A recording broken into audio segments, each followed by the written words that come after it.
네, 그렇습니다. 보통 성추행 사건처럼 세상의 지탄을 받는 이래 이름이 오르내리면 그 당사자들은 하나같이 난 몰랐다, 기억이 안 난다 이러죠. 먼저 성추행 가해자로 지목받은 안태근 전 검사에게 하나님의 놀라운 영적 역사를 경험케 해서 복음의 길로 인도케 한 온누리교회입니다. 교회 SNS를 통해서 입장을 밝혔는데요. 안태근 씨의 세례식 간증은 그분이 고위층 이력이 있다고 특별하다고 인정해서 세운 것이 아니다. 세례식에서 고백하는 사람의 과거 이력까지 샅샅이 조사하기란 사실 불가능하다고 했습니다. 자, 그런 사람인지 몰랐다는 얘기겠죠.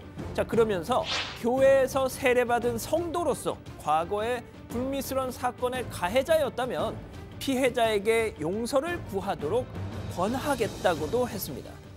자, 하지만 이런 해명에도 불구하고 많은 누리꾼들 비난이 이어진 탓인지 온누리교회 SNS는 이 글이 올라온 지 몇 시간 뒤에 문을 닫았습니다. 자, 그러면 두 번째 난 몰랐다의 주인공 자유한국당 최규일 의원입니다. 2010년 법무부 검찰국장 시절 안태근 전 검사 성추행 사건 무마에 앞장섰다는 의혹을 받고 있죠. 자, 이 문제 맨 처음 공론화했던 임은정 검사는 당시 최 의원이 왜 들쑤시고 다녀? 호통을 쳤다고 주장한 바 있죠. 자, 어제 계속 SNS로만 반응하면서 기자들 피해 다녔는데요. 오늘 본회의 끝나고 나오는 길에 기자들과 이렇게 처음 만났습니다. 같은 당 김성태 원내대표 연설이 있는 날이라 빠질 수 없었던 탓이었겠죠. 자, 기자들 질문 들어갑니다. 임은정 검사는 의원님께서 사실상 무마했다는 의혹을 인정했다 이렇게 언급을 했는데 어떻게 그러니까 지금 제가 페북에 내용을 다 썼고 그거 하나하나 다 논란할 상황은 아닌 것 같고요. 진상조사 결과를 보시죠. 저는 좀 화면이 조금 잘렸는데 여러분들 다 마찬가지셨을 거라 봅니다. 최규일 의원보다 그 옆에서 질문하는 우리 임소라 반장 한테 더 시선이 쏠렸을 것 같은데 다들 반가우셨죠? 역시 유난히 빛납니다. 네, 아무튼 다시 질문 들어갑니다. 서지영 검사에게 혹시 하고 싶은 말씀은 없으신가요? 제가 아무리 생각해도 그 내용을 그 사실도 몰랐고 그런 사실을 은폐한 사실도 없습니다.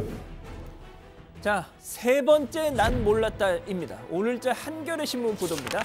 한 여성 검사의 인터뷰가 소개됐는데요. 과거 조희진 지검장에게, 그러니까 오늘 진상조사단장에 임명된 조희진 단장에게 안태근 전 검사 성추행 문제를 언급했지만 그런 사람은 내가 못 건드린다라는 답을 들었다는 그런 인터뷰 내용이 나왔습니다.